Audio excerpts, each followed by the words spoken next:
অসম চৰকাৰেও তেনেকুৱা বিভিন্ন ধৰণৰ আঁচনি লৈছে আৰু বিভিন্ন ধৰণৰ আঁচনি আপোনালোকক দি আছে, কিন্তু আপোনালোকে সেই আঁচনিৰ অধীনত অন্তৰ্ভুক্ত হৈছে নে নাই, আপোনালোকে সেই আঁচনিবোৰ পাইছে নে নাই, সেইটো আমাক কি কৰিছে, আমাক এটা সাৰ্ভেৰ জৰিয়তে আপোনালোকৰ পৰা এই ডাটাখিনি সংগ্ৰহ কৰিব দিছে কেন্দ্ৰীয় চৰকাৰে। আমি আহিছোঁ গ্ৰাম বিকাশ পৰিষদ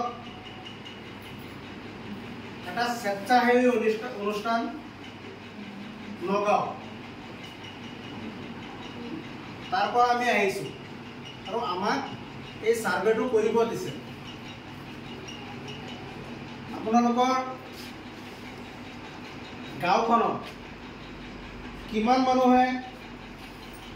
মানুহৰ আধাৰ কাৰ্ড হৈছে, লগত যোগাযোগ কৰি পেলাই আমি যিখিনি ডাটা সংগ্ৰহ কৰি লৈ যাম, লৈ যোৱাৰ পিছত এই ডিপাৰ্টমেণ্টৰ বিষয়ববীয়াসকলে আপোনালোকৰ লগত যোগাযোগ কৰি আপোনালোকৰ আধাৰ কাৰ্ডটো বনাই দিয়াৰ ব্যৱস্থা তেওঁলোকে কৰিব। আপোনালোকৰ PM কিষাণ পায় নে নাপায়? PM কিষাণ নাপায়?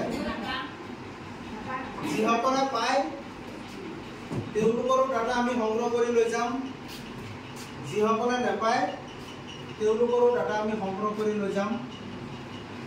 ইয়াৰ পিছত PM জন ধন যোজনা, এই আপোনালোকৰ যে জিৰ' বেলেঞ্চৰ যে একাউণ্ট খুলিব দিছিলে, CSP যে একাউণ্ট খুলিব দিছিলে, এই একাউণ্টবোৰ আপোনালোকে খুলিছিল নে নাই, কিমানে খুলিছে কিমানে খোলা নাই, সেই ডাটাটো আমি সংগ্ৰহ কৰি লৈ যাম আজি।